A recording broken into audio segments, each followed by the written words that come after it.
Time is running out.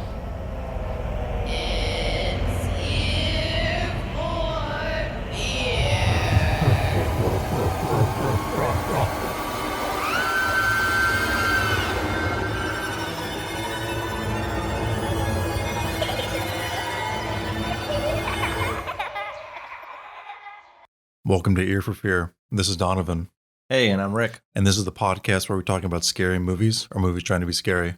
Today we're going to be talking about 2006's Slither. Before you and I dive into this thing, let's do a quick synopsis. A small town in South Carolina is taken over by an alien plague, turning residents into zombies and other types of mutated creatures.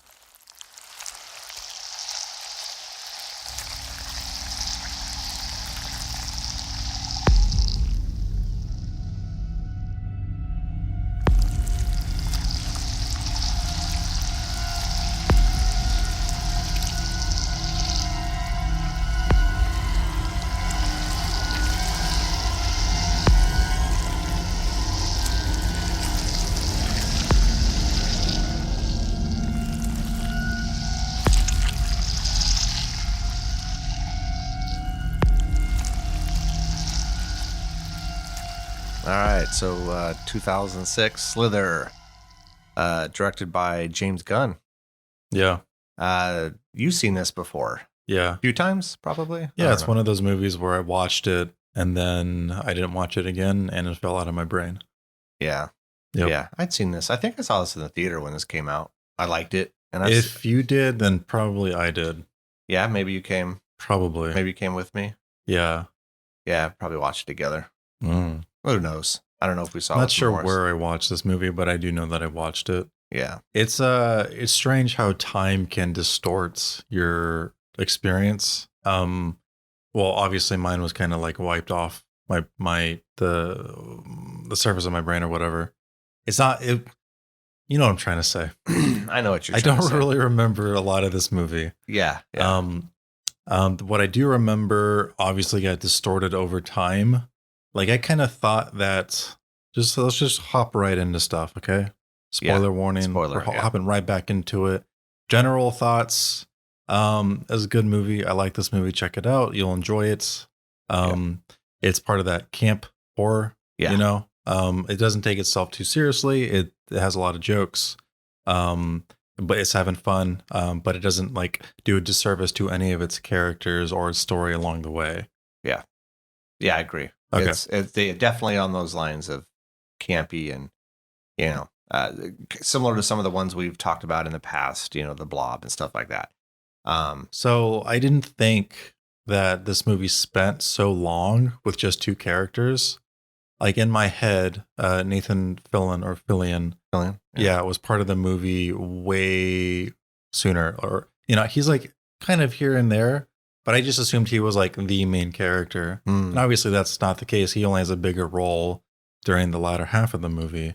Otherwise, it's Elizabeth Banks and Michael Rooker for most of that first act. Yeah. I did not remember that. Also, the poor woman who gets, abducted and eaten, or not eaten, but she's been forced to eat. Oh. And she blows up into this giant, like... She's basically impregnated, right? By these slug things. Yeah, like she's like a giant womb, basically. Yes, yeah. She didn't deserve that at all. No, that's awful. But like I thought that was a huge part of the movie, but it's also not a huge part of the movie either. So I'm not quite sure. So yeah, I've seen this movie technically. Yeah. But it's something that so much time has passed by that it's almost like I watched it for the first time again. That's okay though. Yeah, I had seen this a few times over the years. I think I bought it I don't know, the last year or two on some sort of, I don't know, special edition Blu-ray. I don't know. But I've always liked this movie. It falls into the category of the subgenres that I really like, which is some cool special effects. It has some humor to it. It has some good horror, elements, some cool effects. Acting's good.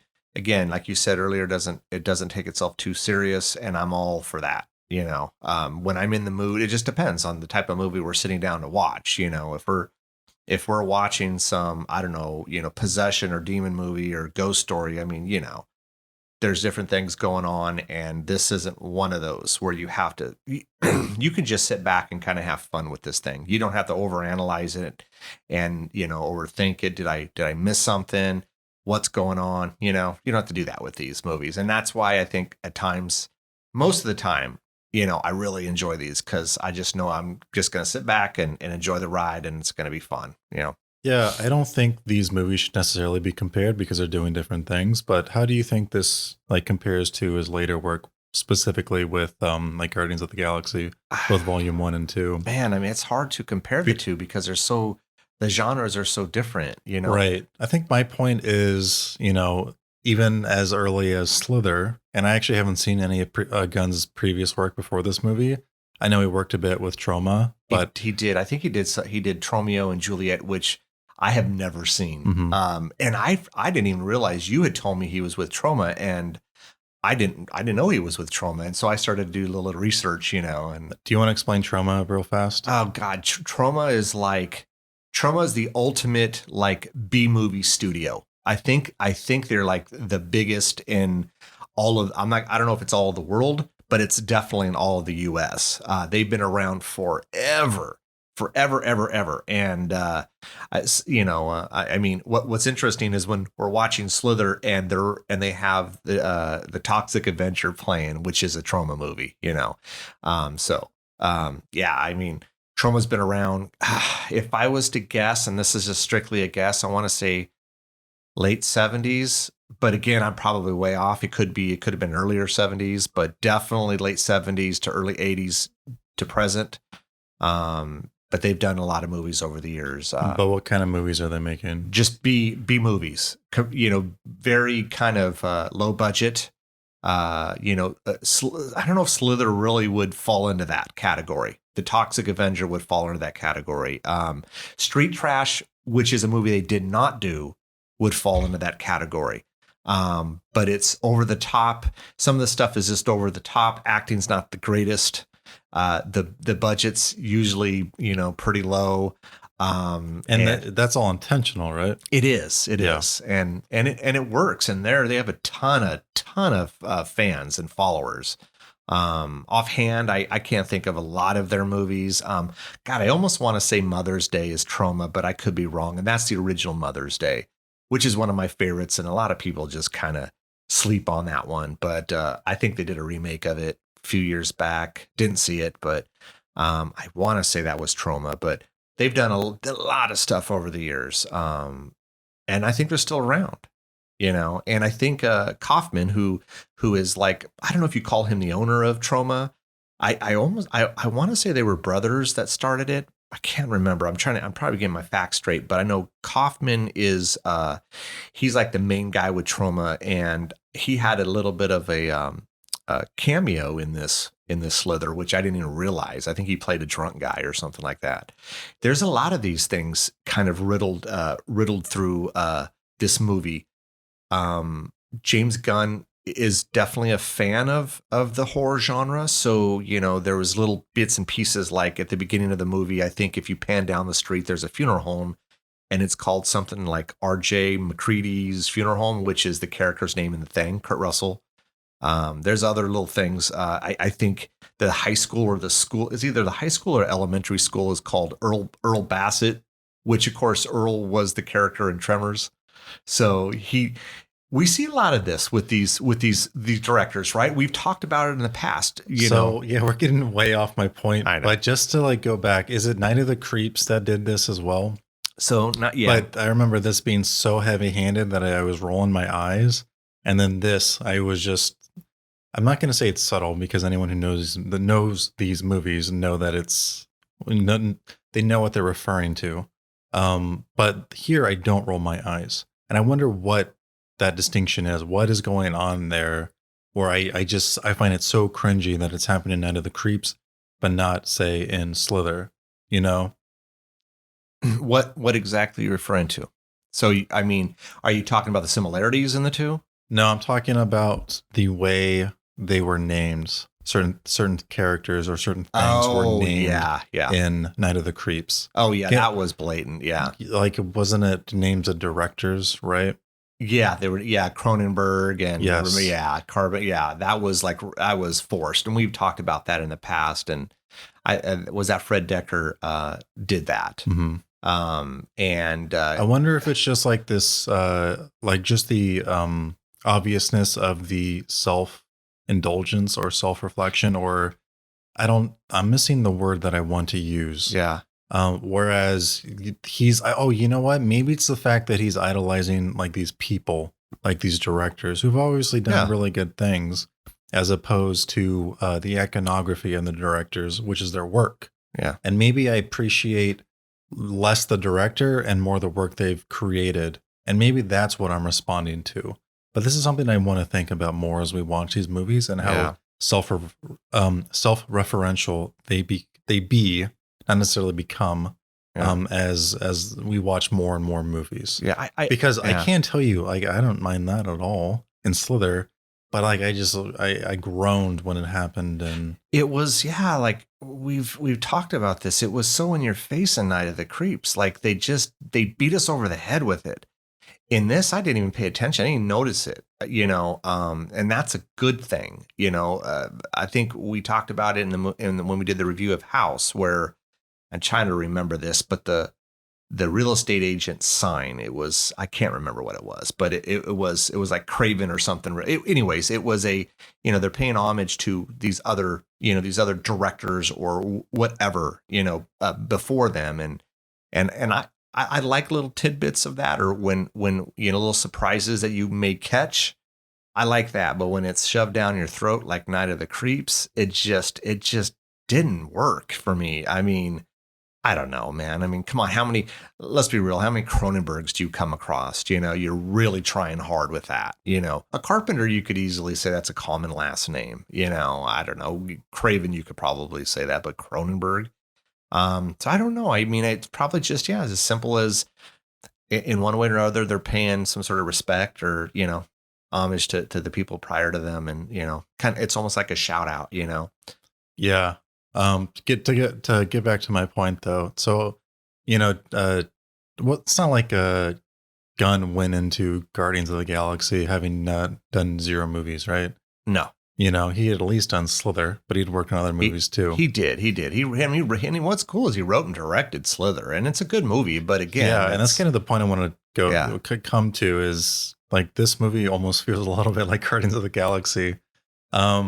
So you've got a group of characters who are kind of singled out in their own way. You've got Nathan Fillion's character, who's the chief.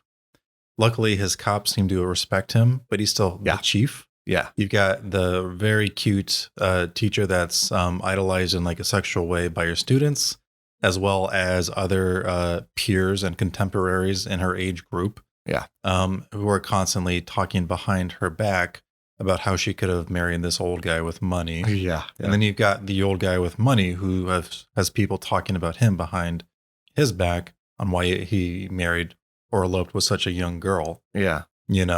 So you've got these our 3 main players are all kind of misfits in their own regard, and a couple of them have to come together and stop the bad guys. Yeah, that does sound a lot like Guardians, doesn't it? And then, of course, as it happens, as the movie goes along, you get a bunch of bad stuff happening, and you have to overcome a giant threat. In this case, it's alien from outer space. Yeah, yeah. Yeah. I mean, that's some. So I guess my point is like James Gunn, even all the way back in like 2006, kind of had a blueprint on how to write interesting characters, plots, movies, and string them all together into like a nice finale, which he does here too. It's not the best, but he gets all the characters back in one place. They all kind of fit this character work that he stitched together, and then the movie ends and it feels good. But I kind of just when I was watching Slither, like I was noticing all this stuff that Gunn would be, kind of praised for later on in Guardians of the Galaxy Volume 1 and 2. I was like, oh yeah, this happened all the way back in Slither too, just not to the same degree.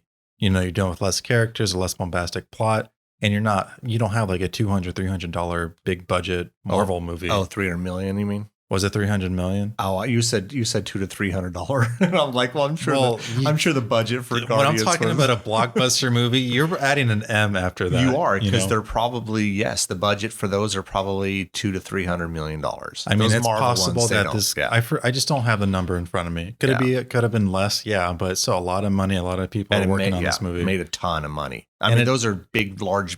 Anything Marvel really is right. I mean, huge budget. Well, they need to make money for sure. Yeah. Right. It also needs to successfully push the brand. You have a misstep like you do with like Thor 2 and people don't stop talking about it. But I guess my point is that whoever made the decision to hire Gunn, they definitely watched Slither and realized just how much like DNA Gunn had for like a big budget superhero movie and how much that could fit into that product. Yeah.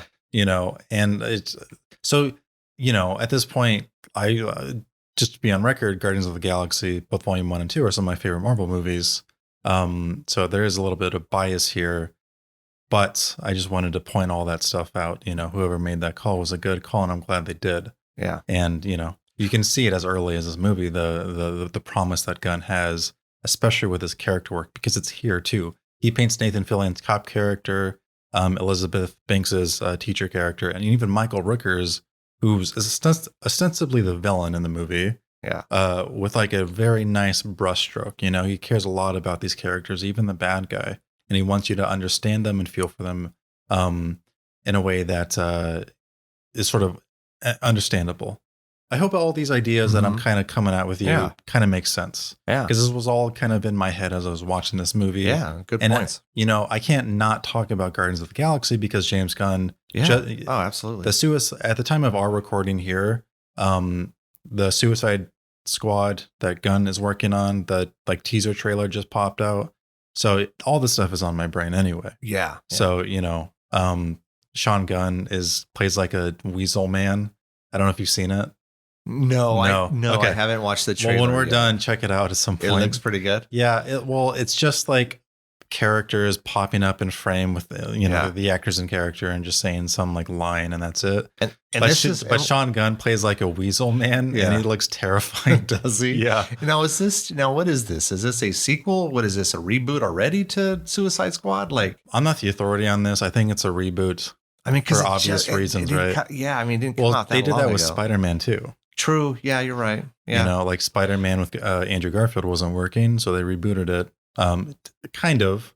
I don't know if they would have tried to put the Sony Spider-Man into the Marvel universe, but obviously we got Tom Holland in Civil War. Then he got his own standalone film, and everything kind of worked out.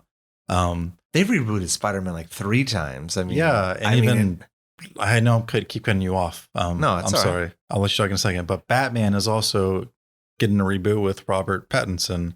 And if you didn't see the trailer of that trailer is actually amazing. Oh, it actually looks pretty good. I have not checked that out either. It's worth it. Like it's a good, say what you will about Watchmen, the trailer for Watchmen, I think it's the first one with the Smashing Pumpkins track. Oh yeah. That one is amazing. And regardless of how Batman turns out in the future, this trailer is really, really good. Yeah. So like, they're constant, and you know what? If this constant like rebooting of comic book characters is so in line with like just comic books in general, because new authors and artists are constantly getting the property and then putting their own spin on it. True. Yeah. So it's kind of like the perfect adaptation of the comic book medium in a way.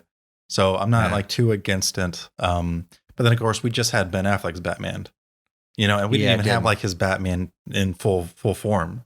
Yeah. But we're here to talk about Slither, right? Yeah, we are. Yeah, my bad. That's all right. So that's okay. It all ties in. Yeah. So I guess my point is that I like this movie and all the stuff we're going to be talking about in this episode. We can kind of see in his later work too. Yeah. And it's like I kind of think Slither is the proto Guardians of the Galaxy movie. As much of a stretch as that might be, there is certainly little heartstrings that tie the two together.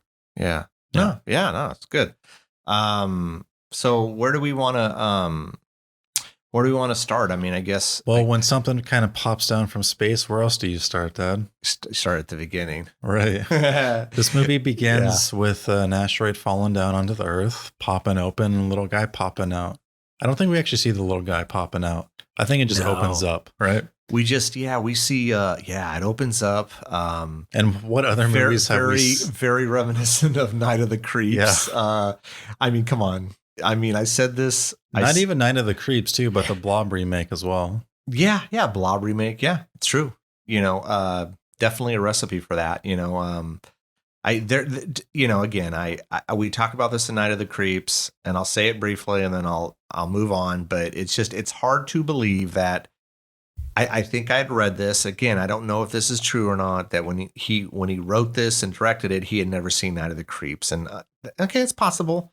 It's just hard to believe, especially when Night of the Creeps is very similar to Slither. I mean, I'm more so basing it off the slugs and what they do and stuff, and it's just maybe it's just a coincidence, but yeah, a meteor crashes, and this thing comes out of it. I don't even know what you call this thing. It almost looked like it's not really a worm. Was it a worm? It almost looked like a humongous, like, what's the word? A maggot. It almost looked like a humongous maggot, like a million times the size of what it normally is. But Grant, played by Michael Rooker, is out in the woods, not with his wife, because his wife is at home, and he, I guess, befriended this woman.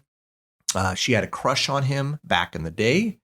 And so they got a little drunk and went out in the woods and were making out, and, come across this thing, and he goes to touch it and gets basically what injected, kind of, this thing shoots something into his stomach. I guess we could just call it an alien parasite. That's really what it is. And it starts to take him over, he starts to, this thing really, really, controls him. And again, this is where you can tell there's still parts of Grant there. So it's not like he's completely taken over by this thing. Like he still knows people's names and stuff like that. And so it's not like it's got into him and now he's just this alien thing and nothing else. There's still remnants of him as a human in there. And so, but he's hungry. He starts to basically change form. Yeah, I mean, this is, yeah. So,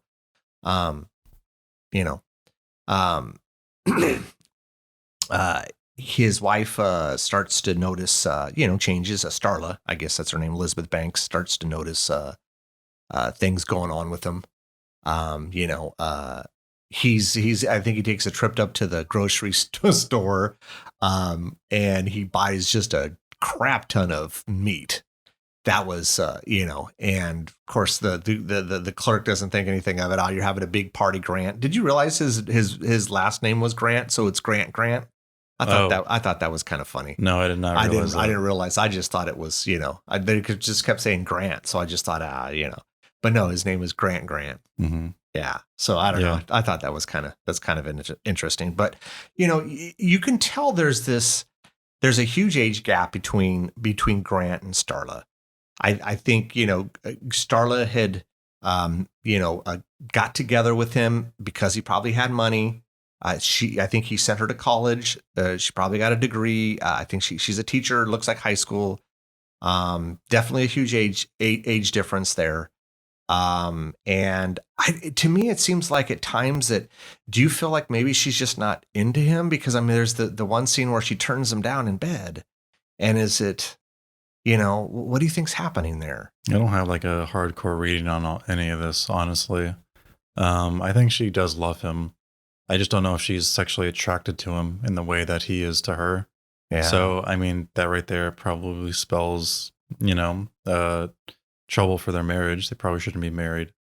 Yeah, I think she was, I don't know. I don't have a whole lot to say about this, if I'm being frank. Yeah, I just wonder. Yeah, that's probably what you're saying. It's like, she definitely married too early to a guy who was too old. And, I don't really like the fact that,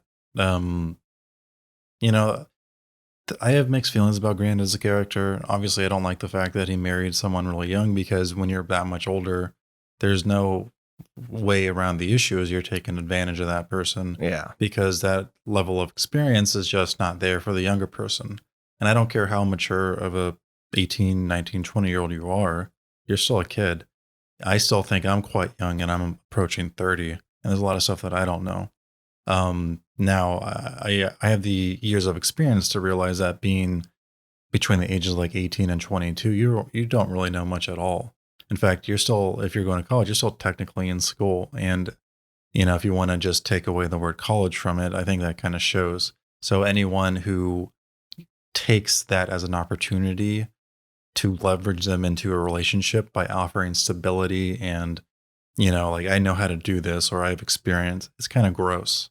I just think that there's less mutual consent there when you're that much older and you're that much younger, because there's just too much of a gap. Now that diminishes as you get older. And I think as, what's her name? Starla. Yeah. Dude, it was either Starla or Scarlet or Stella. I swear to God, I heard a different name every single time. I know what you're talking about. Yeah. So Starla, like, as she's gotten older, this gap has lessened. Obviously, the ages stay the same, but I don't quite like this, and that's why, like, Grant is kind of like hinges on unforgivable territory for me. But the thing is also, I don't ever think Grant is necessarily a predator. No. I think he actually does really care about Starla. I think that's very obvious in the movie. Yeah, definitely. So there's like just this tinge of grossness that I kind of don't like through the nature of him, pawning off on a young girl and then eventually getting her and her staying for so long.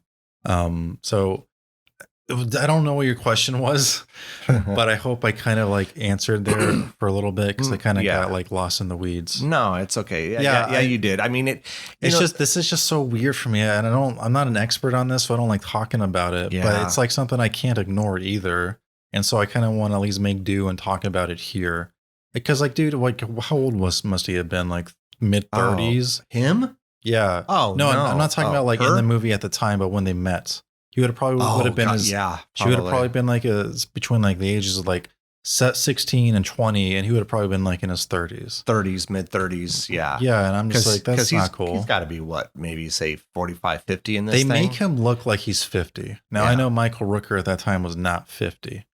But he definitely kind of looks like it. I don't know. He's been around for a while. I don't know his age, but they basically like made him look like Walter White before Walter White was a thing. Yeah, because he looked exactly like it. He's got like this big puffy, like collared shirts, bald head, glasses, big old glass. Yeah. Like he like obviously that's just a look you kind of emulate or imitate when you're trying to make like a meek looking character, and that's Michael Rooker's character in this movie. I felt the relationship.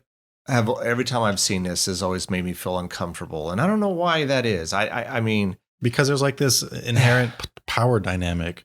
He has a better job. He makes more money. He's been the provider and the father figure for maybe like 10 plus years. Like it is weird.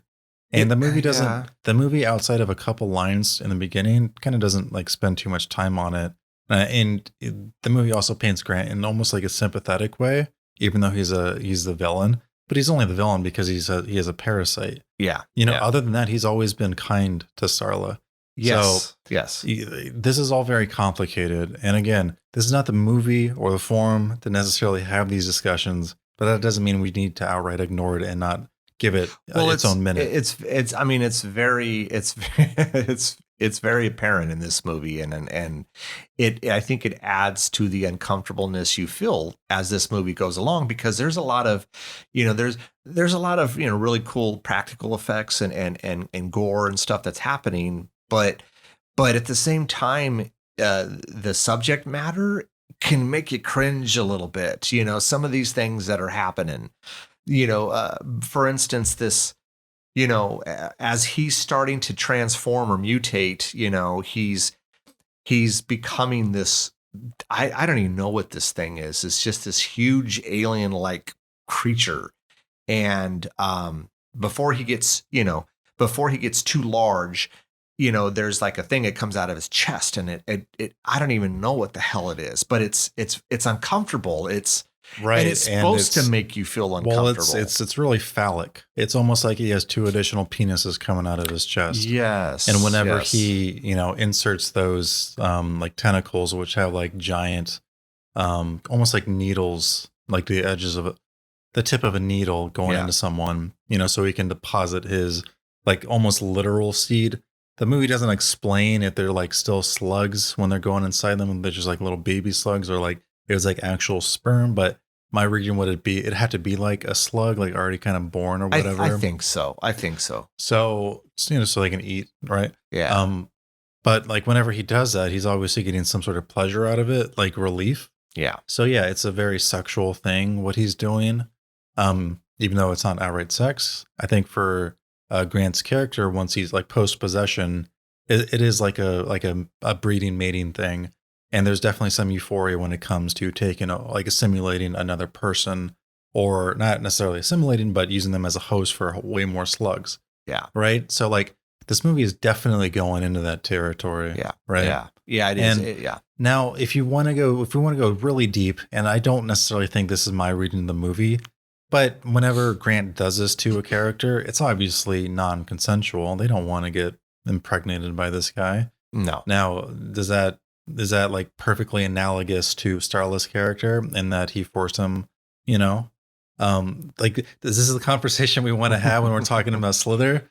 I don't think Gunn is even trying to do this in this movie, but I do think it's a valid reading. I just don't necessarily think I agree with it, because outside of that, Grant isn't necessarily trying to do that. And at the very beginning of the movie, when he had the opportunity to force himself on Starla, he didn't. He doesn't. So sort of forcing is more so for me, him putting himself in her life at such an early age and offering so much that it was hard for her to say no.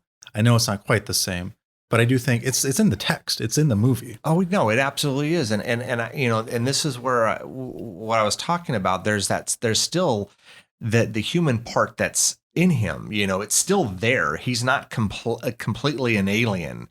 It wasn't like it got into him and consumed every being of him.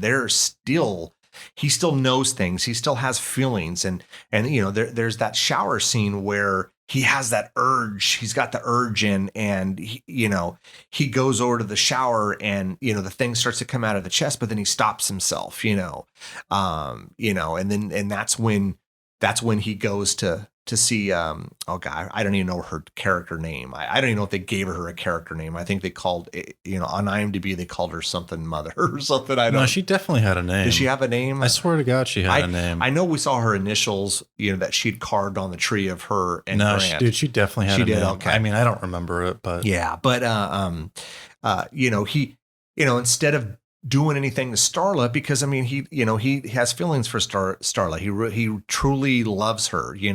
Sure, there's a humongous age gap, but you can tell the love for her. And so he goes and heads over to, how to forget her character's name. So the mom's character's name was Brenda. So he goes over to Brenda's home. You can tell Brenda is not well off. Grant is probably the richest in town, right? I mean, it kind of seems that way by his house. Maybe he's not the richest, but he's pretty damn close. Well, it's also like a small town. Their biggest tourism attraction is like a local hunt. Yeah, deer hunt or something. Like people know Grant. People know the teachers at the school, apparently. So yeah, definitely pretty insular, and people know Grant and all the relationships in the town. Yeah. So could he be the richest? Yeah, but it doesn't really matter. Everyone seems to know each other. Exactly. I think the point I was trying to make is Brenda looks like she is not well off. She looks like she's maybe a single mother. Nothing wrong with that. I don't think she is a single mother. She made reference to like. Not necessarily the dad. I think like Grant says like the Mexican or the Spanish isn't here this weekend. So I think that was like his racist way of saying like, hey, is your husband here? Oh, is that what you thought? That's what I thought. Oh, okay. What did you think? I thought Oh, I don't know. I just thought maybe it was she had other kids, and maybe she had other kids by different fathers, and maybe the other kid is a little older, and he went to his father's for the weekend. I don't know. Oh, I could be way off, but you could be right. Yeah. I don't know. This movie kind of has yeah. strange language a couple times. But she has the little baby. But Grant comes over, and I think the idea is, well, we already know what he's going to do. I think in her mind, they're thinking they're going to get busy. Did you catch did you catch the baby with the tomato? I had to read on because it threw me off. I'd seen it before, and I'm like, why does the baby have a tomato? And I mean, I don't know what that means. Well, there was a scene that was cut out. So I think there was supposed to be a scene where Grant asks, Brenda, why does the baby have a tomato? And I think her response is supposed to be, well, it's cheaper than toys, and it gets the tomato right for cooking or something like that. But because that scene's cut out, you're sitting there going, why is the baby having a tomato? It just seemed odd to me. But anyways, I kind of like little bits like that because then you can like put in your own true narrative. Like why does it have a baby? Or why does the baby have a tomato? Yeah. But so Grant basically, again, man, is this impregnating? What is this? I mean, what is he doing here? He's putting little slug things into them to be either controlled by the slugs or to like act as a host for like food, while they like eat them out. I don't know. I mean, we know they have a just an uncontrollable appetite. Like you can never eat enough for these things. Let's just pretend that the slugs are going into like for men, like the digestive tract somewhere, and they just have to eat, like almost like a tapeworm. Yeah. So they just have to eat a lot of that food because their body isn't getting that nutrition, but the slugs are. Yeah. Let's just pretend it's like that. Okay. But it's not like the slugs are also controlling them through their brain. And there's like a hive mind thing going on where Grant is kind of like the center of the hive mind, and he can kind of like, he has like CCTV through like all of these different slug host people. Yeah. And when you get hit by a slug, when you become host to one, you're basically dead. You lose all semblance of your humanity. You're not that person anymore. Obviously, the only exception to here is Grant. And then assuming that the slug dies or the hive mind goes away, you're just dead. So as soon as you get infected, you're donezo. Yeah. This is basically a zombie movie, right? But it's just a different route, right? And they can all be controlled by one little dude. Yeah. Yeah. I mean, it's different from, say, like, in vampire movies that, it's like if you're bit and the, the main vampire is killed, you could be okay. Those types of, that's not it. Look, I've seen this so many times, and because I've seen it so many times, I don't like it. So this movie loses points for me for doing this. It's just such a lazy way of fixing the problem. You kill one thing and you take out the entire problem. It's so boring. Whenever I see like a more creative solution to this problem, it feels really good. And I don't know if I've said it, but I'm reading One Piece right now. You guys know what it is. If you know what it is, if not, don't worry about it. But there was like an arc not too long ago that had the same issue. And I'm like, this sucks. It's just so boring. It's so boring. And I don't like it here. Yeah. It's a good way to end the movie fast. It is. It is. It's a quick way. Well, if you get a whole town that's taken over, well, what do? I mean, there's only a couple of you that aren't infected. Well, imagine this, Dad. You kill the hive mind. They think they've killed all the zombie dudes. Turns out they haven't. And now you've got a bunch more infected for you to take care of. That's Slither 2 right there. I hear you. And now, of course, maybe it's like a B type scenario where if like the queen dies, they make a new queen. So maybe like some slug person becomes a new queen, or maybe there's like a competition for it. Like you can do like so many cool things. You take yourself the possibility by just having them all die.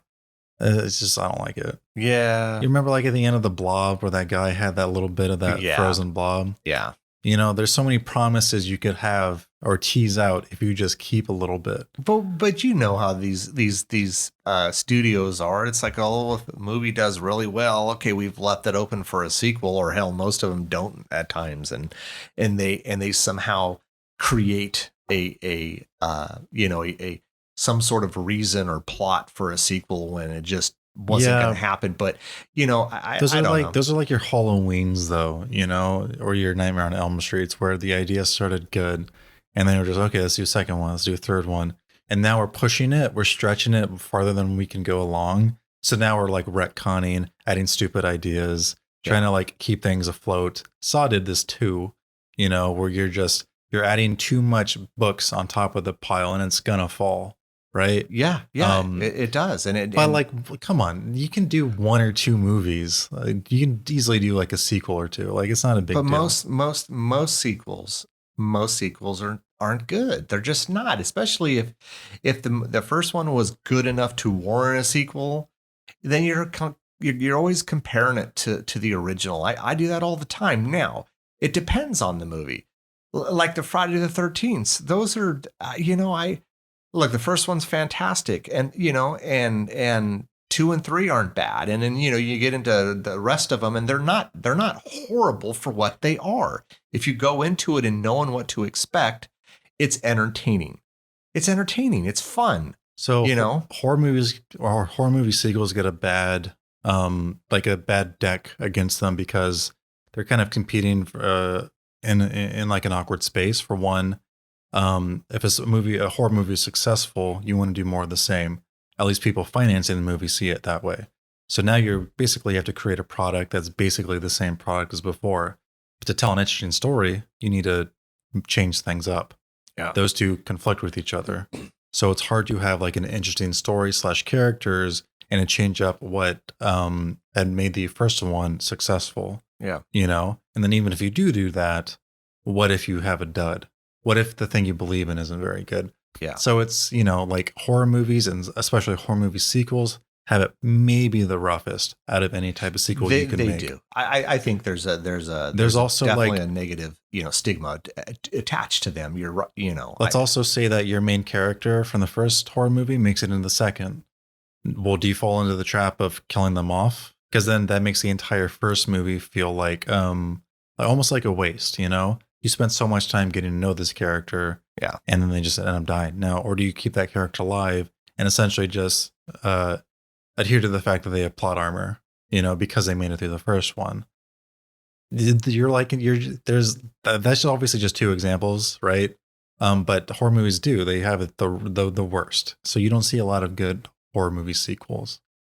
No, there are some good ones out there. The Third Elm Street comes to mind. It's a lot of people like that movie. Like, yeah, I know you love this movie. Oh, I love this movie, and I know other people do love this movie. It's such a. Now, do you like it because it's goofy?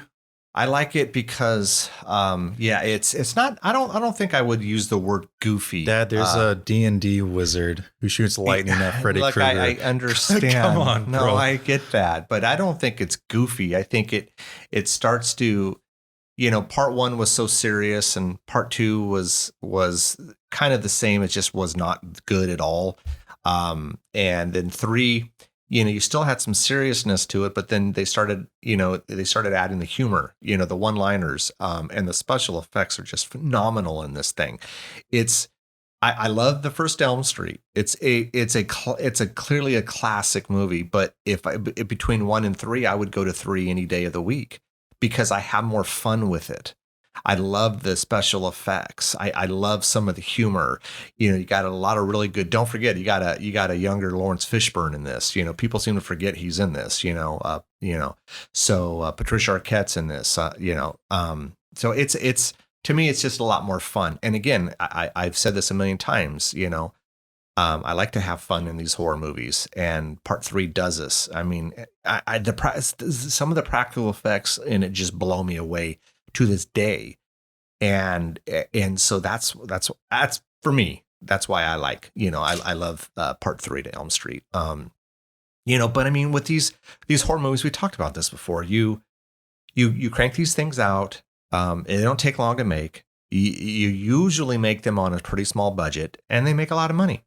And then you crank out another one next year, because again, it's a big, it makes money, man. And I mean, they did that with the Elm Streets. They did that with the Friday the 13th, you were getting one, every year. Sometimes you get them almost every 9 months. And then they just got so bad. I think what you started to see was these studios keeping a lot of the money and not putting it back into the sequels because, part 4 of Elm Street, there's a couple cool parts. Then 5 on was just terrible. They're just terrible. You could even go as far as saying that with, I'll be honest. I mean, the Friday the 13th, they got a little less gory, but it still had a certain kind of the same feel as the previous Friday the 13th, they were just fun, entertaining for me. So anyways, I don't know how the hell we got onto that rant, but I think we were talking about sequels. But there's a lot of shitty ass sequels out there too. I didn't even want to get into them. But anyways, so where did we leave off with Slither? So Grant changes throughout the movie, right? He was the Walter White character. Then he becomes like a trauma Walter White character. And then he becomes like a slug person. And then he becomes like a Cronenberg monster. Yeah. Does that all track? Yes, that sounds about right. Yeah. During like this transformation, he's eating a lot. He's feeding Brenda a lot. He's, I'm sure Grant knows he can cook things, but he's just kind of eating raw meat and raw. Like when I say raw meat, I mean like dogs and cats and stuff too, not just like he is your butcher meat. Yeah. So all that's happening, and then of course, because all this stuff is happening, Nathan Fillion and his ragtag group of sheriffs are looking to stop this. And then, of course, Starla kind of gets tagged along because she makes good arguments saying that, if I can get him to come with you guys peacefully, your best shot is me. Yeah. And then things go to shit. They find Brenda. She blows up into a giant like shower of slugs. The slugs invade the town. And then our heroes have to save the day by killing Grant. What did you think? I love this Brenda thing. Did you think it was kind of hokey? Now, I have mixed feelings about this. I remember it was one of the few things that I remember when I was a kid. Because I would have been 15 when this movie came out. I remember this. I remember not liking the CGI, and even like these days, I still kind of don't like it. I think the biggest fault that the CGI has is the slugs don't actually create like a little slug, like slimy trail. They do it sometimes because in the bathroom scene, they didn't do that. No, they did. They did. There was a scene. Well, they certainly didn't do it in every shot because I was looking for it. They didn't, and I noticed that. I think what was that character's name, Kylie. At times, that was the problem I had with it too. Yeah, like remnants of slug. I don't know, gooey shit. There were times where it had that, but most of the time it did not. Yeah, and when you take that out, it makes the slugs feel like they're not part of the world. It makes them feel detached. And the lighting is also not perfect on the slugs, so they kind of stick out. They're a little too bright. So it's like, this was a 2006 movie on a low budget. I don't know how long they had with the effects people had with this movie. It was stacked against them. The odds weren't favorable. But, we have to judge the finished product, and the finished project was far from perfect. Now, Brenda looked quite good, but still not perfect.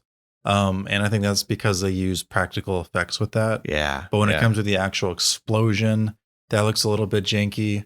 And then, of course, all the slugs crawling and everybody looks a little bit janky. Yeah. But, like, the idea... Like, I'm down with all that. Yeah. I think we're on the same page. It's so disgusting. But one of the best lines in the movie is, "Can you hand me a little bit of that weasel?" Right? It's something like that, right? Yeah. And the way was it a weasel or possum? I thought it was possum. I think because she is. I mean, if no one's seen this movie, we're trying to picture. She's out in the woods in a what is this? Like a barn, and she basically almost fills up the entire barn because that's how fat she is. We see this humongous round body and we see her head, and she can't stop eating. She's so hungry all the time. And yeah, I think she says, "Can I have a little bit of that possum?" Yeah, the way she says that line just gets me every time, man. Like I still think about it, and it's like it's such a good, like a well-read line. Yeah, that's awesome. Yeah. Yeah, so that was gnarly. She explodes, and I think she explodes while she's like yelling obscenities too. well, probably. She explodes, and these slugs go everywhere. And you know, they get inside some of the law enforcement. I don't know, deputies. They get into some of the volunteers that came out to try to track Grant down. And we know Bill, played by Nathan Fillion, and Starla, they basically catch on. These things are getting into your mouth, so cover your mouth, And so they do that. There's this kind of swarm of slugs that get on top of them, but they don't get inside. Couldn't they go in some other way? Does it have to be the mouth? Why does it have to be the mouth? It probably could be the butt, but maybe I mean, that's true. But maybe Gunn didn't want to go there. It's easier to protect your mouth. Yeah, I mean, because really, what the two spots it's going to go through, I guess, maybe is your butt like a trauma slither would have gone in the butt as well. Oh yes, definitely. But a non-trauma slither doesn't go in the butt. Yeah, but is your main question like why don't they have little sharp things and like hop into them alien style? Kind of. I mean, like that initial thing that got shot into Grant's stomach. Yeah. I mean, so why? I mean, I guess that's different because that's the main one. So maybe it has, Now that I'm thinking about it, that first Grant one reminds me so much of that like belly button thing from the Matrix. It reminded me of that. Like it's just like digging in there, man. Yeah. It's so gross. It totally reminded me of that. So like this, that happens, and now the town is like fucked. And you can't kill all these things. I don't even know how many of these things are. Yeah. Now in like a good movie that didn't care about time, that could do so many cool things with all these slugs in the town. But this is a 90-minute horror movie. Yeah. We got to wrap things up. Yeah. Shit hits the fan. Let's deal with the problem real fast. Yeah. So now we get that cool scene with Kylie, the farm girl. Yeah. Which is kudos to anyone fighting something naked. I think, like, have you ever read The Gunslinger Dad by Stephen King? I have not, no. So, like, there's a scene where one of them... Now, I'm not a huge, like, Dark Tower guy. I do have all the books. I just haven't read them. I think I've only read, like, the first one or two. Yeah. But there's, like, a scene in The Gunslinger where one of the main characters meets up with the other main character, and one of the guys is naked, and he has to like go like gun shoot like his way out of there, right? And so like they get out of there, and the gunslinger's like, yeah, dude, anyone who can fight naked is like tough as balls, or like you're like really good. Yeah. So like dude, I kind of Slither 2, Kylie main character. Let's do it. They could have totally did that because she was badass. She caught on really fast. Yeah. I love the setup with the nails and her grabbing the slug, and I love the fact that she's able to get a picture of everything that's going on. Like she's like in any other movie, she would be the main character. She would, yeah. Yeah. She dispatches at least one slug, but it feels like a lot, and then she escapes her entire like infected family. Yeah. This protagonist stuff written all over her, dude. She easily could have been like, even if James Gunn didn't want to do a Slither 2, he could have handed over the helms to someone else, and she could have been the star of Slither 2. Absolutely. She even saves Nathan Fillion's character from the deer, That's dude. Awesome, yeah. She kind of like sits the rest of the movie out, which kind of sucks because she's like hit by a couch at one point, and then she's out of commission. Yeah. So it's like, but this is what happens when you got like a movie where your ideas may be big, but you only have so much money and time. Exactly. I felt like at times she was forgotten about, where they really could have showed her some more. And this is where I get back to my Guardians of the Galaxy point. Like, trust me, there's a reason for all this stuff. I know Gunn is a very accomplished writer and director. I'm 100% positive he had more ideas that he wanted to do, but he couldn't get filmed. Yeah. He had to have. Oh, yeah. Because there's so much character and backstory and so much history in this town that there's no way he didn't have more for like Kylie. Or even Scarla, or even more Grant stuff. There's just no way. Yeah, but I agree. The fact that you're at the end of the day doing a 90-minute movie, you have to cut everything back. Like I'm sure there was way more like opportunities for badassery with Scarla, Nathan Fillion, Starla. What did I say? Scarla. Yeah, see, it's okay. And okay. Kylie. Yeah. Even the mayor guy, he kind of like gets dispatched quickly, and Nathan Fillion pops him off real quick. Like I 100% guarantee you there was more working underneath the scenes, but you're probably right. They just had to wrap it up. So James Gunn, you've remade Suicide Squad. If you want to come back to Slither, please do. That would be pretty cool, wouldn't it? Yeah. Yeah, that would be cool. So, but my point is that he was able to accomplish all of that in Guardians of the Galaxy, and you could even argue that that was more of a hindrance because he had to work within the confines of this Marvel universe that they were creating. Yeah. But they gave him still a lot of freedom because it was like an untested property. No one knows about the Guardians of the Galaxy, so they kind of gave him like, do what you think is right, and here's all the money you could ever want. Yeah. So yeah, I just really love it when a guy can create something really, really big with not a lot. And there's a lot of hints of that in Slither. And there's, like all of that is undoubtedly why this movie has kind of become like a cult classic in like the past 14 or so years. Yeah. It's all there. It's just a little bit, beneath the surface. It's, it kind of reminds me of, and we've talked about this, is Peter Jackson and Dead Alive, right? I mean, yeah, we know, he cut his teeth on, I think he did. Was it Bad Taste? I don't know if that was his first movie. Bad Taste, is that right? God, I don't know if I think that's right. And then he did Dead Alive, and I mean, it's very low budget, but he has free reign to do whatever, and he did whatever in Dead Alive. And then people see these things, and then it allows you down the road.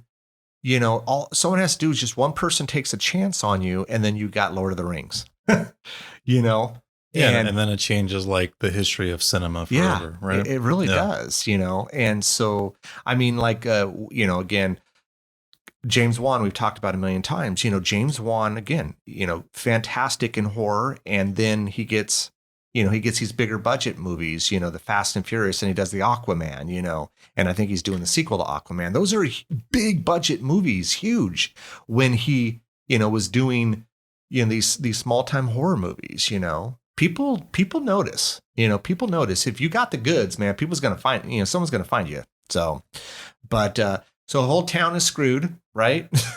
Kylie is able to, she's able to get out of the house. She gets into the truck. Her family comes after her.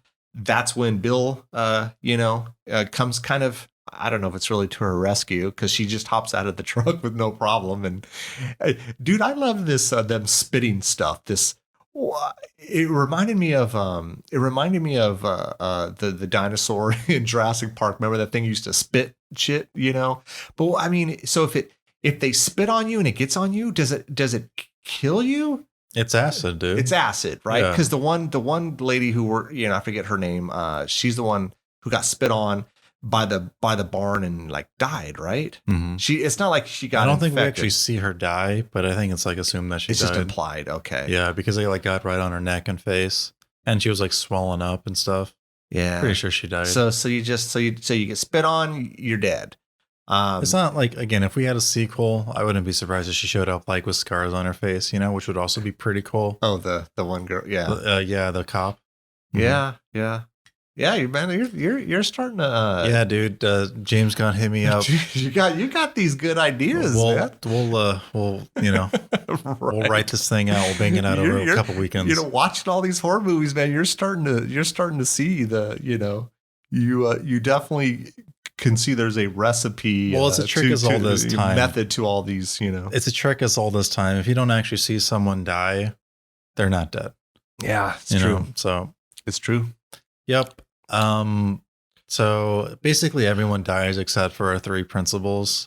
I'm including Kylie now. Yeah, she's kind of like our main character. Yeah. Well, she's like a part of that group now. Yeah. And of course, Grant is still alive. Everyone else is basically out of commission. They've either been infected or they've been shot by. They've been infected. And Jack is the mayor, and he's funny in this. I didn't think he was funny in this. Did you? I liked him. I think there was like funny. One funny line, but it's like the asshole character who says like racist, homophobic things.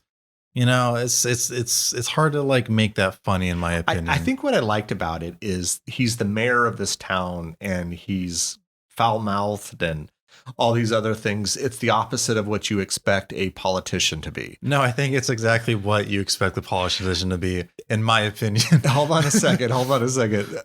But behind the scenes, maybe. But they're so damn fake in front of you, and he's not that. And that's what cracked me up about it, Right. Yeah. But all right. So we get into town, right? Yeah, Nathan Fillion at this point wants to grab that grenade we saw. The grenade. Yeah, the Chekhov grenade and that was a really funny line. Like he just like offhand mentions it. It came from some guys wanting to do fishing. I was like, that's so perfect. Just like this offhand thing, and then like Nathan Fillion's like, no, of course not. What the hell do you think we're gonna get into? But yeah, this was established earlier in the movie. He's gonna go get it so he can blow up Grant. On the way, he fights a zombified deer. That was a terrible deer. They could have done such a better job. And this was not good. This is also like where you and I always differ on things. You like the practical effects on this because deer? this was like so goofy, and I know what the movie's doing. I loved it. Yeah, it was really cool. It reminds me of what's that movie we saw? The Jekyll and Hyde movie. The Jekyll and Hyde movie. Yeah, wasn't Dead Alive? Jekyll and Hyde. What are you talking about? I've got a list of all our episodes. Give me just sit tight, guys. I don't know. Reanimator. It reminded of that scene in Reanimator with the cat. Oh, you're right. It did. Hell, you could even say Dead Alive with that rat monkey. I mean, I love stuff like this where the actor just has to sell this like obviously fake prop. Yeah. Nathan Fillion's getting like smacked by it and shit. I love it. I know what you're saying. I kind of wanted it to be better, but it wasn't like the worst thing. I mean, dude, you either get this or you get like the thing and the thing, like the thing remake. You know what I'm talking about? Yeah, yeah. Like I'm cool with this being goofy, but still looking pretty crazy. Yeah, yeah. Well, yeah, he's getting his ass beat by this deer, and then Kylie comes in and saves him. Yeah. And what does he say? He goes, hey, thanks for saving me, but when I retell the story, I saved you, which is funny. Yeah, I love that little humor. It's good character work too. Yeah. That's the thing with Bill. It's like he's seeing all this crazy shit going down, but he still maintains this kind of, it's not like he's overwhelmed by the situation, and he's still cracking jokes. Yeah, he's Indiana Jones basically. Yeah. What show was he in? Was he in the one? I know you like the show. I actually never finished this show. It's the Firefly. Firefly. Sorry, yeah. He was the star of that, huh? Yes. Oh. He's obviously done a million other things too. Yeah. And the thing that people really love that he did was Dr. Horrible Sing Along Blog. He plays the bad guy in that. What is this? Dr. Horrible Sing Along Blog. This was made by the guy who did Firefly, Joss Whedon, who would later do the Avengers. Yeah. As kind of like a project while the writer's strike was happening. Oh. And I was in high school when all this stuff was happening. Okay. But this was their project. And so what they did is they kind of did our YouTube had existed, but it wasn't nearly as popular as 3 years into YouTube. So they would do these short little episodes, and it was like a musical, and they kind of strung it all together and made a 45-minute short film out of it. Oh. Yeah, not Nathan Fillion. Who's the guy from the TV show How I Met Your Mother, and then that Kid Doctor show? Oh, Neil Patrick Harris. Neil Patrick Harris was in it. Yeah. I have no idea why I did not remember that guy's name. Yeah. He's good in everything he does. I like him. Yes. He was in it too. And then at the time anyway, I forget her name as well. But another, she had a YouTube series and she started in it too. Forget her name. I feel bad. I'm just going to look it up. I feel too bad. Not Felicia Day. Got it? Oh, okay. Didn't need to Google it. So it was this really cool project. So yeah. We don't need to talk about it. Yeah. So all this stuff happens. They need to beat the bad guy. And now we're kind of at the point in the movie where they just go minor obstacle, meet the bad guy, try to take the bad guy down, fail, try to take the bad guy down again, fail. Third time we get it. It's pretty standard stuff. They're yes. I mean, they go to the house where Grant is. Starla has now been taken to this home, and she's well cared for. And Bill and Kylie are heading over there to try to take care of Grant with the grenade.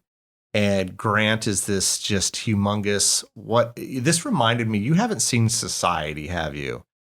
Not sure if you would like Society, but it's a movie that we could do down the road.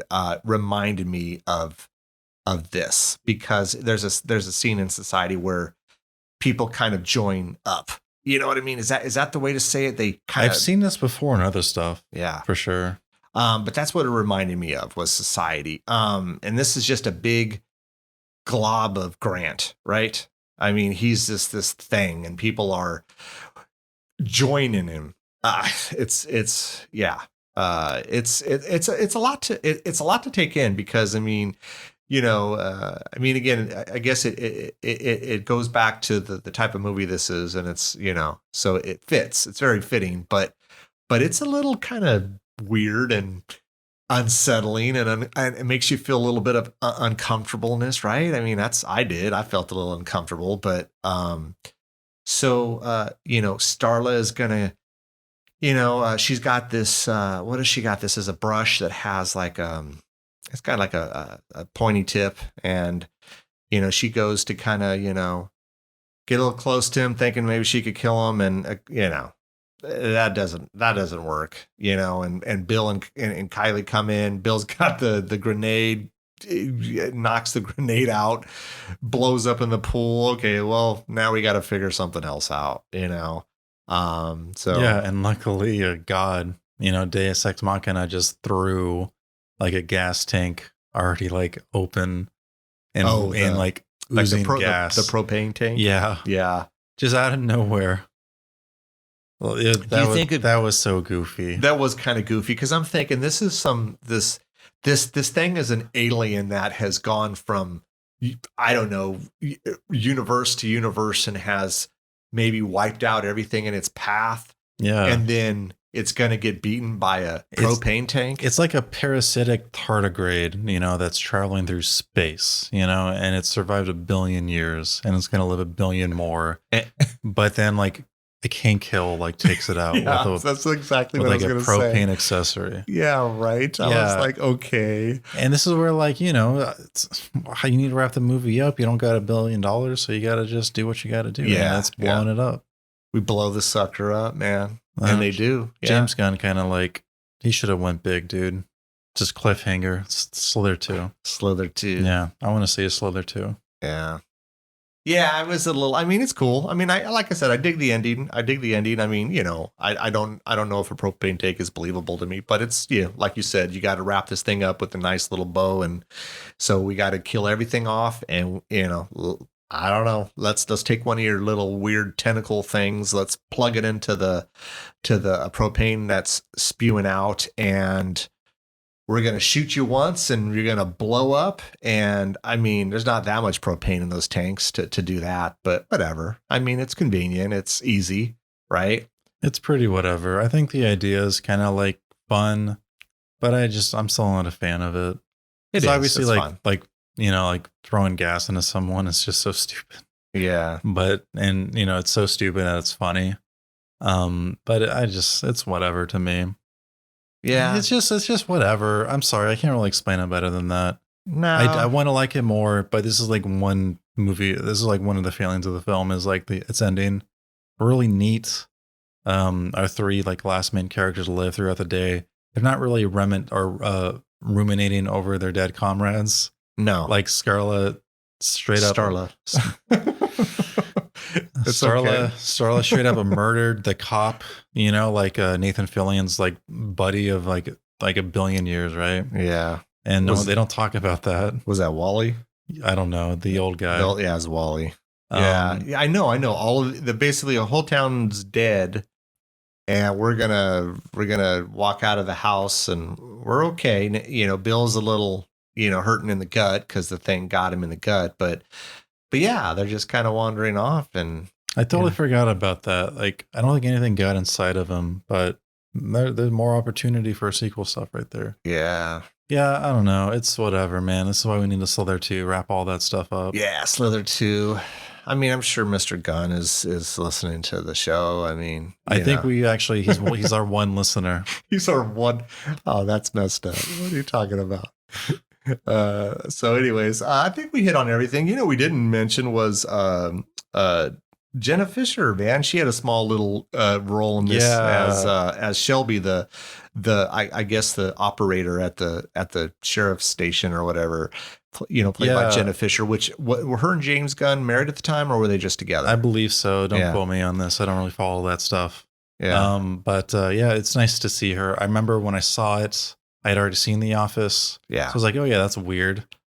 Yeah, she wasn't even supposed to be in the movie. I think what I read was they casted someone else. I think it was supposed to be a man, and he got another gig and asked James Gunn out of his contract. He obliged and gave it to Jenna and said, here you go. Yeah. And, it's really and neat. Office was, huge at the time. So it was kind of cool. It was like perfect, No, The Office wasn't huge at the time. It wasn't huge at the time? No, dude. When did Office come out? 2006. Oh, it was not huge then because it just came out. Yeah, and no one liked that first season. People hated that first season. I thought it'd been out for a few years. I think because I remember seeing her going, Nope. hey, that's the girl from The Office. Maybe what happened is we didn't actually watch the movie till like 2007 or something. No, I don't think so. I don't know. Makes the most sense to me. I think I saw that in the theater because it's a total movie like I would jump to and go check out. Yeah.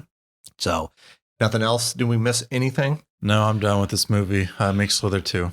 Make Slither 2. We both liked it.